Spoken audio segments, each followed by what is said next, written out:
தேர்தல் முடிவுக்கு பின்னர் கூட்டணி கட்சியுடன் சேர்ந்து முடிவெடுக்கப்படும் அப்படின்னு அமித்ஷா இப்ப கிட்டத்தட்ட பார்த்தா நிதிஷ்குமார் தலை தப்புமானே சந்தேகம் தான்.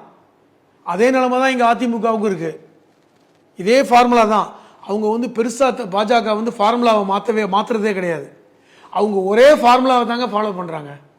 நம்ம பார்க்கறதுக்கு வேணா வேற கண்ணோட்டமா இருக்கலாம். மகாராஷ்டிராவில் என்ன ஃபார்முலாவை அப்ளை பண்ணாங்களோ அதுதான் பீகார். பீகாரில் என்ன ஃபார்முலாவை அப்ளை பண்ணாங்களோ அது தமிழ்நாட்டில். வேற எந்த ஃபார்முலாவையும் மாற்றலை. அவர்களுக்கு தெரிந்த ஒரே ஃபார்முலா தான். எண்ணிக்கையை பிரித்து கொடுப்பாங்க, எண்ணிக்கையை சமமாக பிரித்து கொடுப்பாங்க. அதுக்கப்புறம் எண்ணிக்கையை பொறுத்து முதல்வர் வேட்பாளரை முடிவு பண்ணுவாங்க. இங்கேயும் பாருங்க, தமிழ்நாட்டிலையும் 100 இடங்களுக்கு மேலே பாஜக நிற்கும், 100 இடங்களுக்கு மேலே அதிமுகவுக்கு இப்படிதான் பிரிப்பாங்க. இதே ஃபார்முலா இங்கே அப்ளை ஆகும். பீகாரில் எஸ்ஐஆர் நடத்துறதை பற்றிலாம் சொன்னீங்க. அடுத்தது தமிழ்நாட்டில் நடத்திட்டு இருக்கிறாங்க. இங்கே வந்து எச்சரிக்கையாக இருக்கணும்னு சொல்கிறீங்க. திமுக தலைவரும் முதலமைச்சருமான ஸ்டாலின் வந்து எச்சரிக்கையாக தான் இருக்கணும்னு சொல்லி தொண்டர்களுக்கும் சரி கூட்டணி கட்சிக்காரங்களும் எல்லாத்துக்கும் சொல்லிட்டு இருக்கிறாரு. பொறுத்து பார்ப்போம் தமிழ்நாட்டில் என்ன நடக்குது அப்படின்னு. இல்லை இன்னும் ஒரு விஷயம் மட்டும் சேர்த்து சொல்லிக்கிறேன். பீகாரில் வந்து எஸ்ஐஆர் நடத்தும் பொழுது அந்த பிளாக் லெவல், அதாவது அந்த பூத் லெவல் ஆஃபீஸர் மட்டும் தான் போனாங்க. எந்த கட்சிக்காரர்களும் போகலைங்கிறத தேர்தல் ஆணையமாக சொல்லிச்சு. ஆனால் தமிழ்நாட்டில் அப்படி நடக்கலை.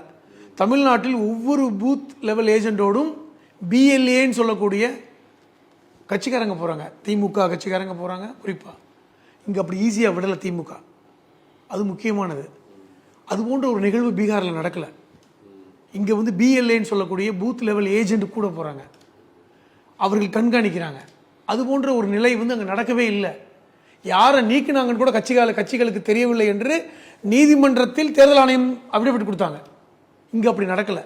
இப்போ எச்சரிக்கையாக இருக்கிறாங்க. தமிழ்நாட்டில் மிகப்பெரிய எச்சரிக்கை இருக்கிறது. ஆனால் இன்னும் கூடுதலாக எச்சரிக்கையாக, நீங்கள் சொன்னீங்கல்ல, இன்னும் கூடுதலாக எச்சரிக்கையாக இருக்கணும். அதுதான் முக்கியம்.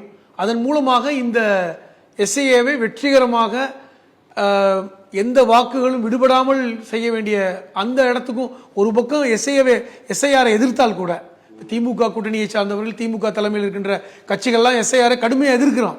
ஆனால் எஸ்ஐஆர் அமுல்படுத்தப்படும் பொழுது கண்காணிப்பதையும் சீரியஸாக கண்காணிக்கிறாங்க. ஒரு பக்கம் எதிர்க்கிறாங்க, இன்னொரு பக்கம் சீரியஸாக கண்காணிக்கிறாங்க. அதனால பீகார் போல் நடக்காது என்றாலும் கூடுதல் கவனம் எடுக்க வேண்டும். ஏன்னால் பீகாருடைய தேர்தல் முடிவு என்பது கூடுதல் கவனத்தை நமக்கு கொடுத்திருக்கிறது என்பதை நம்ம புரிஞ்சுக்கணும். கருத்துக்களை பார்த்து